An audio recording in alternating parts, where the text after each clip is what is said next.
Mesdames et messieurs, bienvenue dans cette nouvelle vidéo. On va vous montrer comment on vit dans un van en hiver et quand il fait moins 4 degrés la nuit. On va pas vous mentir, on a déjà fait une nuit avec Chloé. Parce que hier soir c'était Noël, d'ailleurs bonne année à tout le monde. Chloé. Bonne année. Et donc on a déjà passé une nuit, on va dire un peu, on s'est réchauffé mutuellement. Et on a bu quelques bières, donc on n'a pas trop senti le froid. On a bu pas mal de Genepi, la cuve de Genepi avec des amis, on l'a un peu siphonné, donc ça allait. Là on est à Tignes. Normalement il n'y a pas vraiment le droit de dormir à Tignes, mais hier on a pris un parking payant. Enfin en vrai il y a toujours moyen de se démerder, surtout avec un petit van. Et là on est dans un parking gratuit. Franchement c'est incroyable, il y a une vue juste magnifique, on va vous la montrer. Et donc on va voir comment ça se passe de vivre dans un van, surtout sans chauffage, on n'a pas de chauffage. On a bien sûr le chauffage à l'avant du camion, donc on fait un peu chauffer le soir, mais c'est tout. Donc c'est parti pour cette journée, les pieds dans la neige.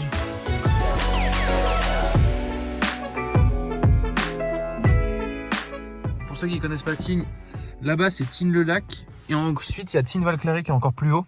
C'est vraiment un domaine de malade, hein. C'est géant, il y a des pistes partout, enfin c'est un truc de ouf. Et tout. Oui c'est vrai, ça rejoint aussi Val d'Isère. Donc La folie douce. Ouais, ça tu connais hein. Dit vivre à la neige, dit bien sûr les après-ski Décathlon. Là vraiment on a un flow plus que validé. Et pour vous résumer, en vrai la nuit d'hier elle n'a pas été si froide que ça, parce qu'en fait on a pu mettre plusieurs plaids, on a racheté des plaids, on a genre je dirais 3-4 plaids chacun. Et pour la montagne on avait prévu des leggings, donc ce qu'on met sous le pantalon la journée, et on change pour en avoir un la nuit, donc c'est tout nickel. Et d'ailleurs il y a ce nouveau bébé.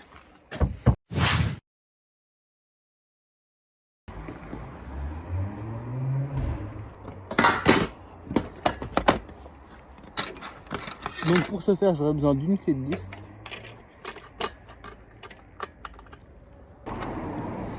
Bon, on fait ça bien sûr en plein dans la rue. Ça fait que de passer les voitures, c'est n'importe quoi. Mais bon, je crois que c'est ça, hein, parce que notre maison, c'est ça. Donc le jardin qu'on a trouvé aujourd'hui, c'est ce petit parking. Sur un... On est où? On est sur un cimetière, je crois. Enfin, juste à côté d'un cimetière. Donc bon. Au moins, ça nous permet de fixer le coffre de toit.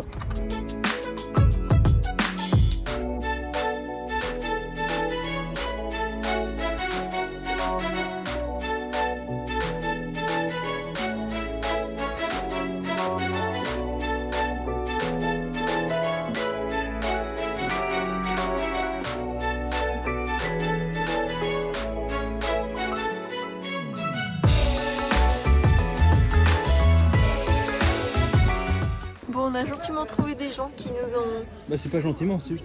En fait on a acheté sur le bon coin un coffre de toit et ils nous ont réussi à nous trouver une douille de 21. Bon, le monsieur à qui on a acheté le coffre de toit sur le bon coin, on lui a renvoyé un message parce que du coup, comme je vous avais dit, on n'a pas pu le mettre. Enfin, on n'avait pas enlevé les plastiques de la barre les plastiques du trafic pour mettre les barres de toit. Le monsieur nous a gentiment aidé, il nous a même donné du WD-40 parce qu'on lui a expliqué le projet d'un an. Il nous a dit bah regardez j'ai du WD-40 si jamais vous avez besoin. Et du coup le coffre de toit est fixé. Le seul truc, le seul problème on va dire pour 40 €, c'est juste que les vérins ne fonctionnent plus trop, mais avec un petit bout de tasseau ça passe. Et là où je me dis que ça va être un petit peu dur, c'est qu'on va devoir mettre le vélo là-haut. Donc ce qu'on va faire, c'est qu'on va tout simplement acheter, je pense, une échelle rétractable qu'on va pouvoir déplier et replier et qu'on mettra aussi dans le coffre de toit. Bref, super sympa le monsieur, on le remercie. Dans la ville de Vergade, tous les Vergadais, je sais pas. Vendargue, tous les Vendarguais, merci beaucoup, merci à vous, on vous aime. Et grâce à vous, on a un super coffre de toit pour moins de 40 €. Nickel. Il nous permet de ranger nos skis parce que aussi on a eu des skis pour chacun 20 € avec chaussures. On a été à Emmaüs, on a trouvé des bonnes affaires. Donc on a skié pour pas trop cher. Et en plus, à Tignes-le-Lac, ce qu'il faut savoir, c'est vraiment sympa, c'est qu'on a quelques remontées gratuites. Et donc du coup, ça nous permet de skier gratuitement. Ça évite de payer le forfait qui est à 60 balles la journée. Donc ça fait plaisir et ça nous permet de skier quelques vertes et bleues tranquillement. Franchement, le camion, il tient bien la route. On n'a pas de soucis avec. Il fait froid dedans. Hier, la nuit, je crois qu'il faisait moins 3 degrés. Et dedans, au minimum, on a eu 2 degrés quand on est arrivé dans le camion. Mais une fois qu'on a mis une fois qu'on est dedans, déjà ça monte à 7-8 degrés la nuit. On a regardé ce matin. Même très bonne nouvelle, je l'ai mis en story. Ah, le réveil, il est dur, hein. Le réveil, il est dur. Ah là là là. C'est quoi qui t'a cassé la tronche hier? Le Genepi. Le Genepi. Pendant dans le camion, c'est incroyable. Il fait 3 degrés dehors, même pas il fait 2. et dans le camion il fait genre 14. C'est incroyable, non? Ouais. Il faisait 14 degrés dans le camion parce que dès qu'il y a du soleil ça chauffe direct. Donc ça c'est vraiment top. D'ailleurs je pense qu'on va peut-être acheter un petit chauffage d'appoint, un petit chauffage électrique. Parce que sinon on voulait en mettre un gazole mais c'est un peu galère à mettre tout ça. On ne trouve pas quelqu'un qui pourrait nous mettre. Donc on va voir, ou sinon ça coûterait super cher. On va essayer d'acheter un petit chauffage électrique qui coûte pas trop cher. Juste j'ai vu que la consommation c'était je crois 1000 watts. Donc ça serait énorme pour notre EcoFlow. Mais je me dis si ça chauffe que 5 minutes mais vraiment chauffer à fond comme certains youtubeurs l'ont dit. J'en ai regardé quelques vidéos. Et bah je pense que si on ferait chauffer juste 5 minutes ça serait top. Et d'ailleurs petit coup de gueule de moi et Chloé. C'est quoi? C'est la France. Franchement la France il n'y a pas de station où on peut reprendre de l'eau. On galère pour trouver de l'eau gratuite. Alors qu'en Espagne il y avait partout de l'eau. Il n'y a pas d'eau, il n'y a pas de douche. Ouais, il n'y a pas de douche, il n'y a rien du tout. Non, on a payé 19 € un parking pour dormir cette nuit, il y a juste des chiottes. C'est plus cher qu'un camping en Espagne pour 2 nuits. Ouais. Alors qu'on avait douche chaude, tout. Bon, après le cadre est exceptionnel ici, mais bon. La France a des efforts à faire. Hein. Les seules fois où il y a de l'eau, c'est de l'eau payante. Et en fait, c'est. Je sais plus c'est quoi les quantités, mais c'était 5 € les 5 minutes. 5 €. 5 € pour 5 minutes où l'eau coule à flot. Et nous, on a juste un bidon de 20 litres. Donc en fait, ça nous donne rien d'avoir l'eau qui coule pendant 5 minutes. Ouais, en fait, le truc, c'est qu'on veut pas savoir. T'achètes à la minute, t'achètes pas au litre. Bah oui. Encore, si tu pourrais acheter au litre. Nous, on a que 20 litres. Et encore, on va dire 25 litres parce qu'on a aussi une petite réserve en plus. Mais je me dis, par exemple, on va payer 5 € les 5 minutes. Alors que nous, en 30 secondes, il va être rempli et le reste, ça va être gaspillé par terre. Ouais, c'est du gâchis. En gros, c'est un peu nul comme système parce que nous, on va laisser couler l'eau pendant 5 minutes alors qu'on n'en a pas besoin. Et inversement, ceux qui ont besoin de, par exemple, 300 ou 400 litres d'eau, ils vont devoir mettre 15 € pour avoir de l'eau. Alors que ça vaut pas ce prix-là. En Espagne, on avait l'eau gratuite à flot.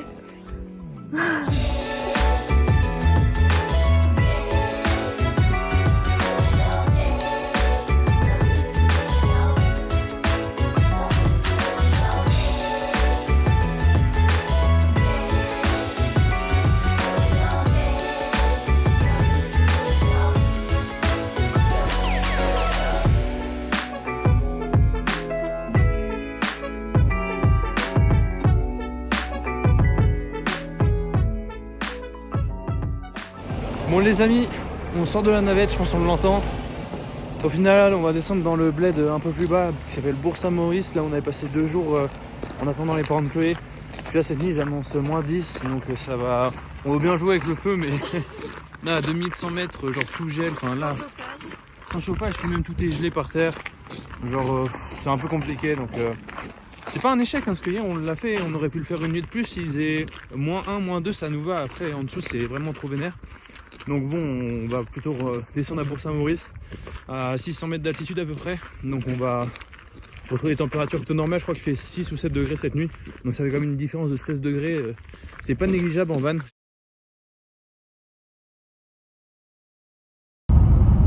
Bon, du coup les amis, changement de programme.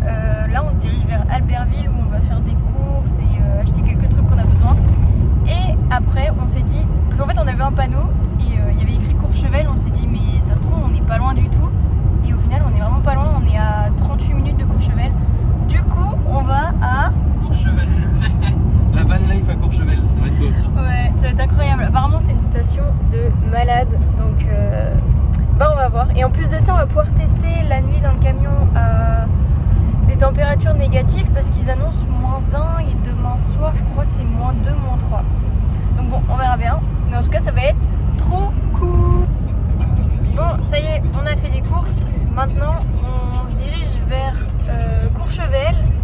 Et sur la route on a trouvé un endroit où je crois que c'est une aire de camping-car. Ouais. C'est une aire de camping-car. Et il y a des douches chaudes à 50 centimes. Donc on va faire un petit stop et on va prendre une bonne douche chaude. 8 minutes. 3 jours qu'on s'est pas lavé. 8 minutes, 50 centimes. Ouais, c'est pas cher. Non, mais c'est bien en plus, pour une fois qu'il y a un truc comme ça en France, très très bien.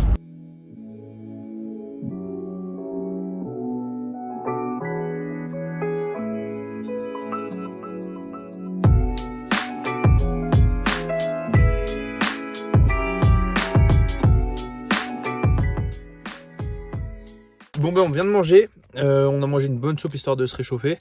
Là on est sur un parking à pas très loin de de Courchevel, de Courche comme disent les gens.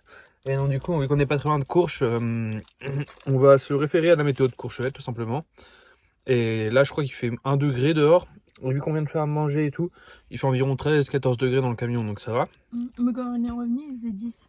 Donc en vrai, franchement, il fait pas froid. Non, il fait pas froid, mais on va voir si cette nuit c'était humide, parce que la nuit qu'on a passée, là où on était à Moutier, par exemple cette partie-là, c'était vraiment humide. Enfin, c'est un peu galère l'humidité. C'est pas vraiment le froid, c'est plus l'humidité qui nous enquiquine. Donc là, on va finir avec un petit dessert, un petit savane des familles, et je pense qu'on va se poser, on va regarder un petit Netflix. Ça fait le lit, bébou?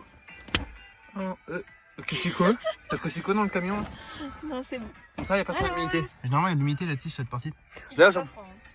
Non, il fait bon, il fait combien dans le camion?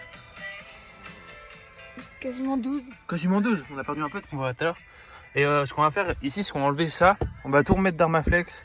Et on va faire un bardage qui va venir de là jusque là, en gros. Ça fera mieux. Non? Il y a moins d'humidité. Ouais. T'as les yeux rouges. Waouh. Bon, allez, c'est parti pour cette nuit dans le froid. Ça va. Et pour dormir, en plus, on a cette couette là. Un gros plaid. Un plaid d'hiver, genre vraiment. Mais pas un plaid en mode plaid. Genre ça. Les trucs tout doux là. Parce qu'en vrai, ça c'est bien, mais ça tient pas non plus hyper chaud. Là, c'est vraiment un truc polaire. Un peu comme les trucs Quechua là, que t'achètes à Decathlon. C'est un truc. Ah, d'après Chloé, c'est un truc polaire. Donc apparemment, vu que c'est polaire, on va voir être bien toute la nuit. Non, il est un peu sale parce qu'il y a les poils du linge, vu qu'on a vu le linge de Chloé. Mais sinon, à part ça, tout va bien. Et donc, du coup, ça nous permet vraiment d'optimiser et de garder cette chaleur qui est entre toi et moi. Voilà. Bon, il est l'heure d'aller au lit. Il est 22h43. Dehors, il fait 0 degré. Et dans le camion, il fait 9 degrés. Donc là, on est sous le plaid avec l'eau. Oh, tu veux faire dodo bébou? On met un petit plaid à l'arrière aussi pour protéger, ça fait une petite barrière contre le froid. Et là, on va aller faire un gros dodo. Un gros dodo. C'est parti, bisous. Bisous. Bon les amis, c'est un réveil à Courchevel. J'ai mis ce petit truc là parce que moi j'ai eu un peu mal à la gorge, mais ça c'est depuis hier. Mais sinon on a dormi toujours pareil en tenue comme quand on skie, c'est-à-dire avec un leggings et moi un pull et Chloé juste un haut. Un haut comme ça, un haut collant. Et dans le camion j'ai regardé, il faisait en moyenne 12 degrés, donc c'est vrai que comparé à une maison il fait plutôt froid, mais vraiment dans un van ça le fait. Il a pas fait froid hein. Non, il a pas fait froid du tout. Et d'ailleurs, pour se réchauffer, on va boire un petit chocolat chaud, ça fait toujours du bien. Bref, sur ce, on voulait vous montrer que c'est tout à fait possible de vivre en van, même quand il fait froid, voire très froid, parce qu'à dehors il faisait -2. N'hésite pas à liker et à t'abonner. Ah ouais, c'est une rapia, elle veut que des abonnés. Bon allez, ciao. D'ailleurs, PS, Chloé fait que de manger pour se réchauffer. Attention. Une petite boule. C'est quoi? Une petite boule. Tu manges quoi, la petite boule? Des tartelettes. Des tartelettes à quoi? À l'abricot. À la vache, elle m'a sifflé le paquet. Bon allez, ciao.